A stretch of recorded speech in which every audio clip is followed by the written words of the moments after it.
사랑하는 기쁨의 교회 성도 여러분, 안녕하세요. 오늘은 다 같이 우리 호세아서 12장의 말씀을 함께 묵상하도록 하겠습니다.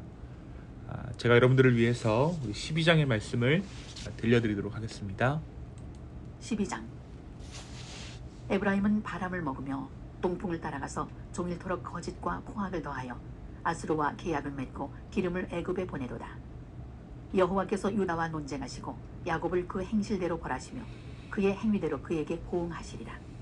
야곱은 모태에서 그의 형의 발뒤 금치를 잡았고 또 힘으로는 하나님과 겨루되 천사와 겨루어 이기고 울며 그에게 간구하였으며 하나님은 베델에서 그를 만나셨고 거기에서 우리에게 말씀하셨나니 여호와는 만군의 하나님이시라. 여호와는 그를 기억하게 하는 이름이니라. 그런즉 너의 하나님께로 돌아와서 인애와 정의를 지키며 항상 너의 하나님을 바랄지니라. 그는 상인이라. 손에 거짓 저울을 가지고 속이기를 좋아하는도다. 에브라임이 말하기를 나는 실로 부자라. 내가 재물을 얻었는데 내가 수고한 모든 것 중에서 죄라 할 만한 불의를 내게서 찾아낼 자 없으리라 하거니와 네가 애굽 땅에 있을 때부터 나는 네 하나님 여호와니라. 내가 너로 다시 장막에 거주하게 하기를 명절날에 하던 것 같게 하리라. 내가 여러 선지자에게 말하였고 이상을 많이 보였으며 선지자들을 통하여 비유를 베풀었노라. 길르앗은 불의한 것이냐? 과연 그러하다. 그들은 거짓되도다. 길갈에서는 무리가 수송아지로 제사를 드리며 그 제단은 반이랑에 쌓인 돌무더기 같도다. 야곱이 아람의 들로 도망하였으며 이스라엘이 아내를 얻기 위하여 사람을 섬기며 아내를 얻기 위하여 양을 쳤고 여호와께서는 한 선지자로 이스라엘을 애굽에서 인도하여 내셨고 이스라엘이 한 선지자로 보호받았거늘 에브라임이 경노하게 함이 극심하였으니 그의 주께서 그의 피로 그의 위에 머물러 있게 하시며 그의 수치를 그에게 돌리시리라. 아멘. 우리가 계속해서 호세아서 말씀을 함께 묵상하고 있습니다. 우리 어제는 11장을 함께 묵상했습니다. 이 호세아서 11장은 사실 이 호세아서 중에 가장 중요한 부분입니다. 또한 구약 성경 전체에서 가장 눈여겨볼 만한 본문이 바로 이 호세아서 11장입니다. 왜냐하면 호세아서 11장을 통해서 이스라엘에 대한 하나님의 본심이 드러났기 때문입니다. 다른 선지자들을 통해서는, 그러니까 다른 선지서에서는 오직 이스라엘의 죄악들이 드러나 있고 그 죄악들에 대한 심판들이 중점적으로 기록되어져 있다면 이 호세아서 11장은 그런 그들을 바라보시는 하나님의 본심, 심판을 말씀하시는 하나님의 본심이 다름 아닌 주체할 수 없는 사랑임을 밝히고 있기 때문입니다. 하나님께서 끝까지 끊임없이 그들에게 선지자를 보내시는 이유, 돌아오라, 돌아오라라고 말씀하시는 이유가 다름 아닌 하나님의 사랑 때문임을 호세아서 11장이 말해 주었습니다. 오늘은 다 같이 호세아서 12장의 말씀을 묵상합니다. 이 호세아서 12장은 크게 두 부분으로 나뉘어집니다. 첫 부분은 하나님께 돌아오라라고 호세아가 외치는 부분이고 두 번째 부분은 이스라엘의 교만을 지적하고 있습니다. 오늘 우리가 함께 읽은 이 호세아서 12장에서 호세아가 돌아오라라고 호소하며 예로 들고 있는 사람이 있습니다. 바로 그들의 조상 야곱입니다. 야곱은 하나님께 가장 사랑받았던 사람 중 하나입니다. 그는 하나님을 가장 드라마틱하게 경험했고 그로 인해서 그의 인생이 완전히 뒤바뀐 사람이 야곱입니다. 참으로 파란만장한 인생을 살았지만 그의 인생은 하나님의 은혜와 함께하는 삶이었고 하나님과 언약 맺었던 삶입니다. 그의 이름이 이스라엘이 된 것이 그의 언약된 증거이죠. 12장 전반에 걸쳐서 하나님께서는 먼저 이스라엘의 변절을 말씀하십니다. 이 변절은 이스라엘의 본심이 바뀌었다라는 것입니다. 이스라엘은 본래 하나님께 부르심받은 백성이었습니다. 이 하나님께 부르심받은 백성은 온전히 하나님을 구하고 하나님을 추구하고 하나님을 따르는 삶을 살아야 했습니다.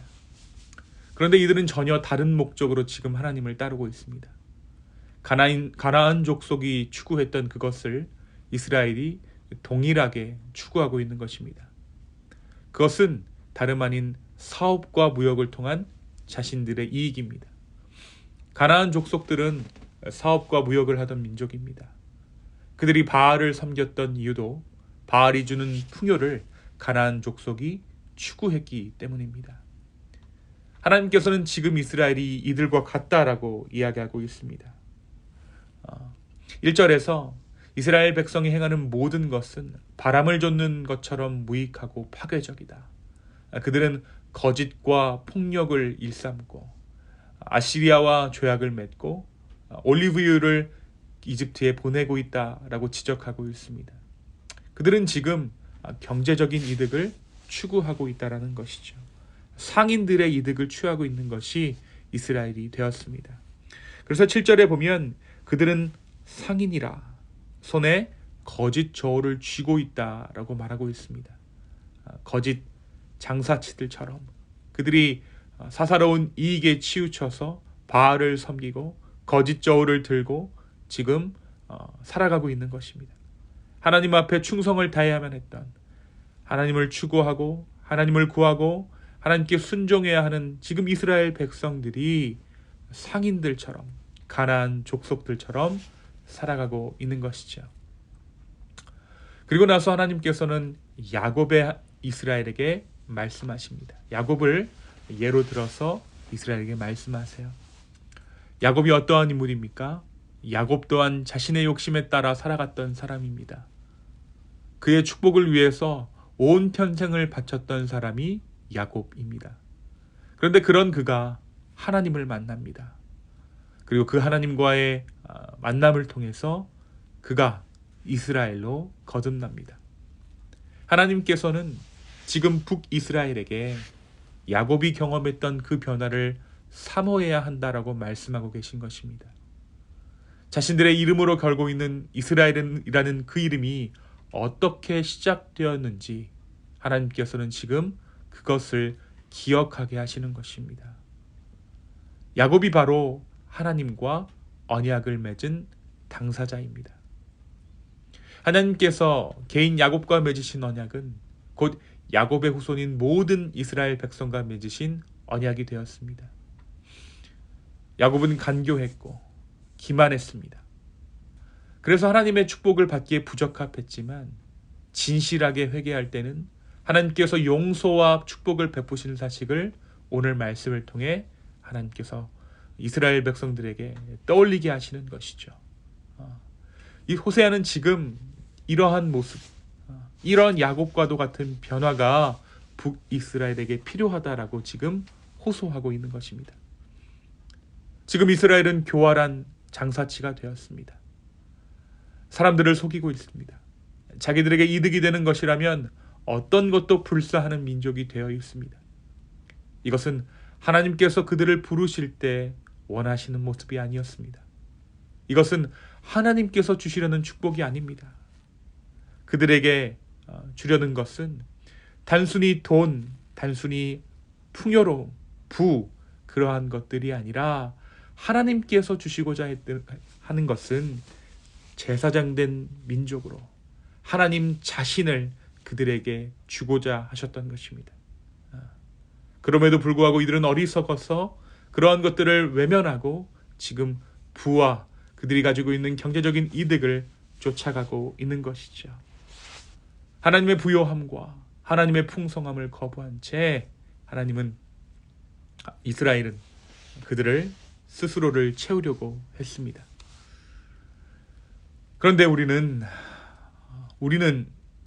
오늘 이 하루를 살면서 어떻게 살아가고 있습니까? 하나님께서는 우리에게 축복을 주시기 원하십니다. 하나님의 것을 하나님의 방법으로 우리에게 주시려고 하십니다. 어떻게 보면 하나님 그 자신을 우리에게 주신 것이죠. 우리에게 단순한 금전적인 축복이나 어떤 탄탄한 미래, 이러한 것을 하나님께서 주시는 것이 아니라 오히려 그것들보다 더 큰 가치들을 우리에게 주시려고 하나님께서는 우리를 부르셨습니다. 그런데 우리는 이러한 하나님의 사랑을 외면한 채 보이는 것을 좇으려 살아가고 있지는 않습니까? 오늘 하루를 살면서 거울에 자신의 모습을 한번 비춰보십시오. 오늘 거울에 비추는 나의 모습을 한번 찬찬히 들여다보시기 바랍니다. 그 거울에 비추는 나의 모습은 과연 하나님의 평안과 하나님의 긍휼을 담고 있습니까? 나의 얼굴은 하나님의 모습을 닮아가고 있습니까? 이스라엘은 자기들이 변하는지도 모르는 채 변해버렸습니다. 순수했던 이스라엘은 사라지고 교활한 이스라엘만이 남았습니다. 바로 오늘 내가 무엇을 쫓고 있는가는 1년 뒤, 5년 뒤, 그리고 10년 뒤 나의 모습을 결정하게 될 것입니다. 야곱은 처음부터 욕심 많았던 사람입니다. 다시 말해 천성이 욕심꾸러기였습니다. 그는 태어나면서부터 형의 발 뒤꿈치를 붙잡았습니다. 천성이 그랬던 그가 하나님을 만납니다. 그리고 그를 이스라엘 삼아 주십니다. 하나님께서는 천성이 착했던 사람을 부르시지 않았습니다. 욕심꾸러기, 야망가를 부르셔서 그의 인생을 빚어가십니다. 그리고 하나님의 언약 맡은 자로 하나님께서 그에게 언약을 맡겨 주십니다. 이것이 바로 우리에게 소망이 있는 이유입니다. 나의 죄됨, 나의 본성을 넘어, 나의 천성을 넘어 나를 통해 일하시고자 하는 그 하나님이 우리 가운데 있습니다. 우리의 삶을 오늘도 인도하시고 오늘도 빚어가십니다. 이 하나님께 우리의 삶을 온전히 맡겨드릴 수 있는 저와 여러분 되기를 예수님의 이름으로 축원합니다. 이 시간 함께 기도하겠습니다. 주님, 오늘 이 말씀을 통해서 내가 과연 무엇을 향해 쫓아가고 있는가? 나도 모르는 사이에 내가 변해가고 있지는 않은가? 돌아보게 해주시니 주여 감사합니다. 아버지, 우리는 죄인입니다. 우리는 악합니다. 하나님의 일을 하기에는, 하나님의 언약을 맡기에는 너무나도 부족한 우리들입니다. 그런 우리를 부르셔서 하나님 백성 삼아주시고 하나님의 일 하게 하여 주심에 주여 감사합니다.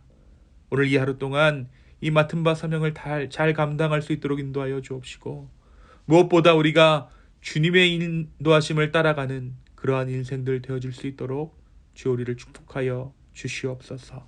감사합니다. 이 모든 말씀 살아서 역사하시는 예수님의 이름으로 기도하였습니다. 아멘.